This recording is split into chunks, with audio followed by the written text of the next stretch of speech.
Haya, tumerudi tena. Sasa hivi ni wakati wa Storm Highlights, na Storm Highlights leo tunavyo vitu vingi vya kushare na wewe katika mambo yote ambayo yamejiri kwenye mtandao. Lakini kumbuka, kwenye hizi Storm Highlights kama unapitwa hapo, unaweza ukatusubscribe live kupitia YouTube yako ambayo ni Lilian TV, na huko utaweza kujionea highlights zote ambazo zimekwisha pita au zinazokuja kupitia Lilian TV. Haya, kwenye Storm Highlights leo moja kwa moja tuanze na nani? Nafikiri nianze moja kwa moja na Rayvanny.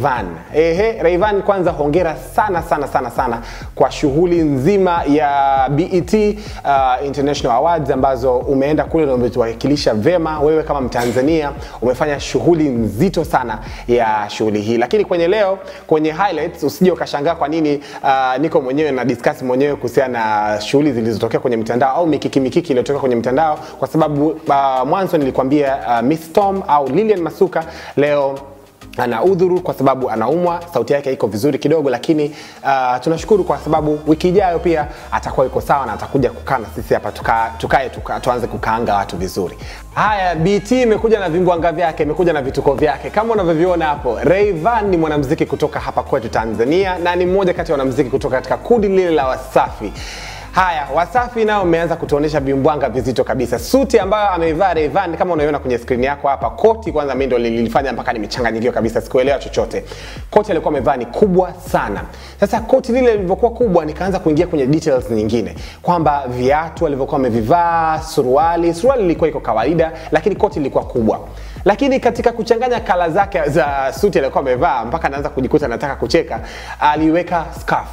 Tunajua kwamba Rayvanny anatokea Tanzania. Kwa hiyo kulikuwa hakina haja ya kuweka libendera la Tanzania hapa kwenye shingo yako kuonesha kwamba ni mzalendo au kuonesha kwamba wewe unatuonesha kwamba umekuja Tanzania. Lakini chini ya carpet wanasema kwamba ile suti bwana uliazima kwa Diamond Platnumz. Sina uhakika huo kwa sababu suti aliyovaa Diamond Platnumz kwenye BET zilizopita na wewe umevaa kitu kama hicho, lakini tunaambiwa kwamba designer aliyokushonea suti hii ni Specials. Sasa Specials sijui kama siku umeanza kuonesha big size, yani suti ambayo utavaa alafu baada ya kuvaa hiyo suti unaambiwa nenda ukakoe nayo. Naona Rayvanny umeambiwa hiyo suti ukakoe nayo na Specials, hataki kupoteza vitambaa. Ukienda kwenye matamasha makubwa zaidi, unatakiwa uende kuonesha kitu ambacho wewe unahisi kama watu wengine watakuwa hawana. Haya, kwenye BET kwa sababu Rayvanny alituonesha mambo yake, haya Tekno Miles naye kaja kutuonesha kwamba anaweza kavaa suti ya rangi ya tofauti na bado akaendelea kuwa mmoja kati ya watu ambao wanatokea wakavutia zaidi au wakapendeza zaidi. Imekuwa ni mara nyingi sana wanaume wanapenda kuvaa suti za rangi nyeusi ama blue, na akiteleza sana anasogea kwenye rangi nyeupe. Lakini kwa Tekno Miles kutoka Nigeria, shemeji yetu, sasa ukisema shemeji yetu siwezi kusema shemeji yetu kwa nani, lakini Tekno Miles ameamua kuja na suti ya rangi tofauti.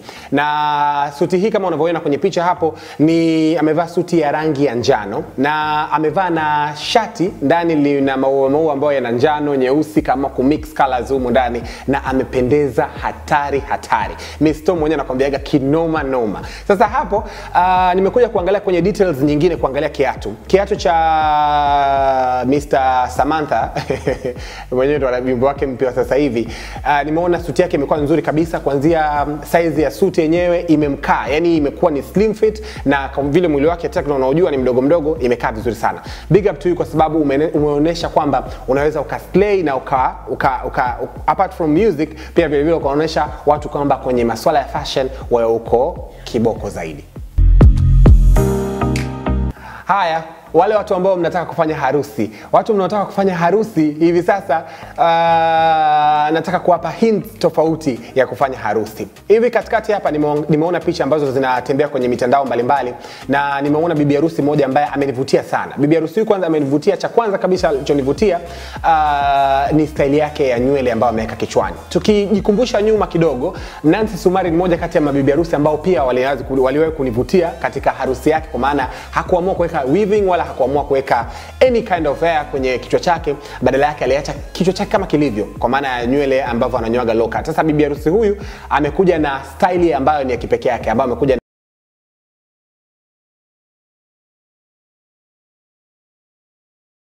bangle kwenye kichwa chake. Lakini pia vile vile nimeingia kwenye details zaidi kwenye gauni la bibi harusi, nikaona kwamba lina sparkles kidogo, na pia vile vile lilikuwa gauni zuri zaidi. Makeup ya bibi harusi huyu ilinifanya niendelee kuangalia zaidi na kuona kwamba mabibi harusi imekuwa ni wakati mwafaka zaidi kwa ajili ya kuingia kwa watu ambao wanapaka makeup na kumwambia kupake makeup ya kawaida, sio upake makeup ambayo mpaka bwana harusi akikutana na wewe kwenye nyumba ya ibada anaanza kusema oho, huyu anaweza kasi wa kwangu. Huyu bibi harusi nimepata jina lake, nikaambiwa kwamba anaitwa Hilda. Hilda, big up to you, kuanzia nguo yako ya harusi na nguo yako ya kitchen party. Kama unavyoiona hapo, wewe kama una harusi yako hivi sasa hivi, ni wakati mzuri zaidi wa kuweza kuangalia ni kitu gani cha kuweza kutangle in, na uweze kuangalia color gani ambayo inaweza kukusuit, nywele ambayo unaweza ukaiweka, badala yake usionekane kituko ukapaka colors tofauti kwenye uso na mpaka wako wakakushangaa. Hilda, big up to you. Lakini apart from Hilda, na mtu mmoja wa kumwangalia kidogo, huyu anajiita ni designer, designer wa mavazi. Wewe unamjua kama Kulwa Mkwandule. Mimi jina lake la mwisho mara nyingi ndio huwa napenda kulitaja, Mkwandule. Mkwandule amekuja na kutoa wedding collection yake ambayo imenifanya nimechanganyikiwa kidogo, nipate mgagasuko wa akili au mchanganyiko wa akili ambao sikuuelewa. Kulwa Mkwandule, nimeona style yako ya kutoa mavazi ya harusi. Sawa, designers wa Tanzania mnasogea zaidi. Lakini kwa Kulwa Mkwandule kwangu mimi nafanya no, kwa sababu zifuatazo. Kwanza tuanze na bwana harusi. Bwana harusi koti aliyokuwa amelivaa, kitambaa cha kanga, sijui ni kitenge, kile kitenge tuseme ambacho umemshonea, kilikuwa kiko tu shallow, kwa maana ya hivi. Siku ya harusi, bwana harusi unatakiwa ndio siku yako ile yenyewe ya kuonesha bwana unaweza kupendeza, unaweza kutupia. Lakini kwa ule bwana harusi alikuwa yuko tu dull, kwa maana amezizima kabisa. Yani kama kaambiwa kuna taarifa ya msiba, basi bwana harusi yule ndo kasogea kwenye harusi, kavaa tu koti la babu yake na kasogea nalo pale. Haya, kwa bwana harusi tumwache kwa sababu alivaa na kibandiko chake kichwani chekundu. Lakini kwa bibi harusi imekuwa ni style ambayo designers wanajaribu kuonesha kama wanaweza kuonesha magauni ya harusi yakaa kwenye couture, lakini hii haikuwa sio couture. Hii ilikuwa ni yani too much shallow. Yani sijui ilikuwaje. Yani I don't understand. Kwa sababu gauni la bibi harusi cha kwanza lilikuwa kama limefungwa na pinipini, ambapo ile kitenge kama unavyokiona hapo chini kwenye veli la bibi harusi limeunganishwa, alafu bibi harusi amefungwa kilemba ambacho kimetunwa kwa kichwani, hujui kilemba huku ni mbele wala ni nyuma. Yani too much of that. Kama unaamua kuanza kubuni kitu, buni kitu ambacho kitavutia macho ya watu, hususan mtu ambaye anaenda kuolewa au anaenda kuoa, anaonekana na macho ya watu mbalimbali na kamera inakuwa zinamuonesha yeye siku hiyo. Kulwa Mkwandule kwa hii no. Haya bwana, mambo ndo kama haya wanazidi kuyaona. Haya, turudi tena kwenye upande mwingine wa watu ambao wamenishangaza wiki hii. Mshangaziko unazidi kuendelea zaidi. Q-Boy Msafi, unajiita Q-Boy Msafi, lakini katika style zako za mavazi ambazo unawavalisha watu wako imekuwa kidogo inanipa walakini. Hebu angalia picha ya Young D hapa ambayo inatokea kwenye screen yako. Kwanza amevaa njano, cha kwanza. Cha pili, nguo hiyo au hiyo t-shirt ya juu imeraruliwa kama alipita kwenye midomo ya mamba au mdomo wa simba akanusurika. What happened to your clothes? Sikuelewa kabisa. Q-Boy Msafi, utapokuwa unataka kuvalisha msanii mkubwa kama Young D, mtu ambaye anajulikana zaidi Afrika Mashariki na Afrika nzima, mmoja anajiita mdogo wake Patron King, mbalishe aonekane na muonekano wa kisanii au wa kistaa zaidi. Anavyosema yeye yuko bongo bahati mbaya, muoneshe kweli kwamba Young D yuko bongo bahati mbaya. Maana ulivyomuonesha Young D, yani kwamba yuko bongo, yani kama yuko bongo kwa bahati nzuri. Yani sio bahati mbaya, yuko bongo kwa bahati nzuri, kwamba alikusudiwa hapo kuwepo bongo kwa nguo aliyokuwa ameivaa. Young D, sikupenda hiyo t-shirt ambayo imekuwa imeraruliwa juu kama nusurika kwenye mdomo wa mamba, cha kwanza. Cha pili, mixing of colors, kwanza hiyo white na njano ulikuwa hauko perfect. Nafikiri stylist wako ni wakati muhimu sasa wa kuanza kukutengeneza ukae sawa sawa. Tuachane na Young D.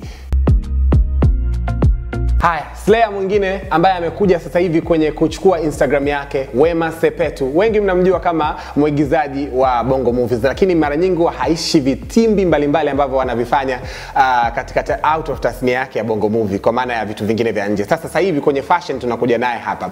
Wema Sepetu amekuja na gauni lake zuri kabisa ambalo alilionyesha, ambalo alikuwa ametengenezewa na designer anaitwa Elisha Red Label.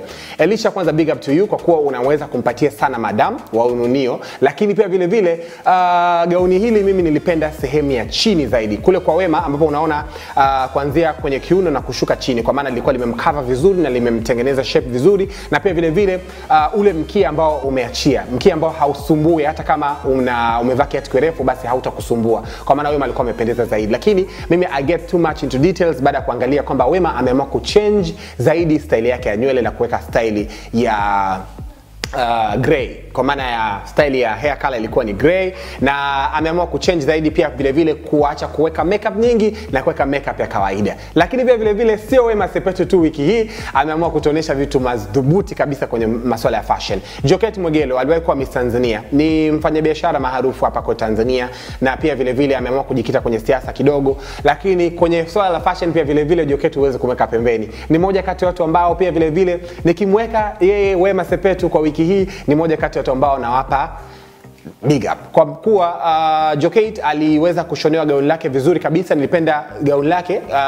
Tofauti kati ya gauni lake na gauni la Wema Sepetu, la kwake lilikuwa lina mkanda ambao ni mmoja, na kwa maana ya mmoja kama shumizi, lakini lilikuwa limempendeza, limemkaa vizuri, limemfit, na sehemu ya chini alikuwa ameachia. Wenyewe watu wa zamani wanapenda kusema kama nguvu ya mapana. Sasa nguvu ya mapana Jokate kaamua kumrudisha hivi sasa. Jokate Mwegelo alivalishwa na Jacqueline's Collection, na nimependa gauni lake ambalo kwa amelivaa. Apart from gauni ambayo kwa amelivaa, pia vile vile nilipenda style yako ya nywele, kwa kuwa watu wengi tushazoea kuona weaving, unazitangle, unaziweka mawimbi mbalimbali, lakini Jokate aliamua kuja natural fulani hivi ambapo alibana nywele zake na kuweka kibanio cha nywele huku nyuma ambayo ilikuwa very perfect. Nilipenda sana. Na tukienda kwenye uso, kwa maana ya kuangalia makeup ya Jokate, ilikuwa sio too much, lakini ilikuwa ni makeup nzuri fulani amazing ambayo alikuwa ameamua kujitoa kwa usiku ule, na ilipendeza sana. Kwa kuwa gauni lake lilikuwa jeupe, alikuwa hahitaji tena mashamsham mbalimbali ambayo yangeweza kumuonesha. Pia Jokate, kwa hii nimekupa dole na umependeza sana sana sana. Lakini katika hawa warembo ambao nimewataja hapa, siwezi kumsahau Elizabeth Michael. Elizabeth Michael pia vile vile ni moja kati ya watu ambao wamenivutia sana kwenye upande wa uso. Unajua kama Elizabeth Michael akivaa hata gunia huwa anapendeza mara nyingi, lakini kwenye upande wa uso hivi karibuni Elizabeth Michael amenifurahisha zaidi kwa sababu alipaka makeup fulani ambayo ilikuwa iko very perfect, na ilikuwa iko sio nyingi sana kwenye uso, lakini ilikuwa kawaida tu ambayo wewe ukimwona unavutiwa kumwangalia. Yaani unavutiwa kumwangalia, unaona kama chungwa fulani limejitokeza ambalo limeiva kwenye juu ya mti. Kwa hiyo Elizabeth Michael kwa hili alikuwa amependeza sana. Lakini pia vile vile watu ambao wameslay katika swala zima la makeup, kuna huyu video vixen ambaye siku hizi sijui amepotelea wapi, lakini nimeamua kumrudisha na uweze kumuona, ambaye alitokea kwenye video ya Kwetu ya Rayvanny, ambaye anaitwa Official Lynn. Ametokea kwenye video ya Kwetu. Nafikiri utakuwa umeshawahi kumuona mara nyingi sana akiwa kwenye video zake kwenye Snapchat, mara nyingi anakuwa anatokea. Mimi napenda kala yake ilivyo, lakini kwa sasa hivi kwenye swala zima la makeup vile vile alikaa vizuri sana. Kwa hiyo nafikiri changamoto kwenu wasichana sasa hivi sio unapaka makeup nyingi mpaka unaanza kumharibia biashara yule ambaye anaenda kupaka makeup. Kwa hiyo ukae sawa sawa hapo. Haya, watu ambao wananivutia zaidi tena sasa hivi wiki hii ambao wametokea vizuri zaidi, tunaomba nimpe shout out sana Jux. Juxi ambaye amenifurahisha sana kwa hii sura ambayo amevaa. Hii sura ilikuwa inavaliwa miaka ya zamani sana. Naona watu wameamua kurudisha ile miaka ya zamani kuingia katika miaka ya sasa hivi. Haya, Jux sasa ukimwangalia kwenye picha hapo hivi sasa kwa haraka haraka unaweza kumuona kwamba amevaa jeans fulani hivi ambao ni kubwa kuanzia juu mpaka chini. Yaani ina mambo ya kunibana juu, chini niachie, au chini nibane juu niachie. Ya kwake ilikuwa imekuwa loosen up kuanzia juu mpaka chini. Na kwa chini haijapindwa. Hii sura ilikuwa imevaliwa miaka ya zamani sana, miaka 90 hivi ilikuwa imevaliwa. Jux naona ameamua kurudisha hii trend na irudi. Lakini zaidi na zaidi niliangalia zaidi kwenye upande wa t-shirt alikuwa amevaa na akaweka na choka chain yake. Lakini kuna baadhi ya watu watakuwa hawajafurahia hii style kwa sababu sasa hivi sio kitu ambacho kina trend. Lakini yeye kama msanii anaweza akasogeza kitu kama hicho kikaanza kutrend na watu wakakipenda zaidi. Haya, big up to Jux. Lakini kuna mtu pembeni hapa ambaye ni mzungu anakutazama na kuangalia, anasema Jux, kama umetokea Bongo bahati mbaya bwana. Lakini huyu Jux najua hii atakuwa imenunua wale wenzetu wa Tuha. Haya, Jux hongera sana kwa hicho kivazi ambacho umekipiga wiki hii. Haya, unaweza kutumia maoni yako kupitia namba unazoziona kwenye screen yako hapo. Pia vile vile utembelee page yetu ya Instagram ambayo ni storm.tv, lakini pia vile vile kuangalia page zetu za Instagram ambapo ni Ayubu Mrema, au page ya Lilian Masuka ya Instagram ambayo inafahamika kama Lilian Masuka Instagram. Nafikiri tukutane tena wiki ijayo ambapo tutakuja na mambo mengi zaidi, ambapo tunakuja na kitu kingine kipya kabisa. Muonekano mzima wa Storm unabadilika kuanzia mambo yetu yale ya kwenye highlights mpaka interviews zetu zinaanza kuchange. Kwa hivyo kana sisi hapo hapo wala usitoke. Mimi naitwa Ayubu Mrema, till next time. Bye bye.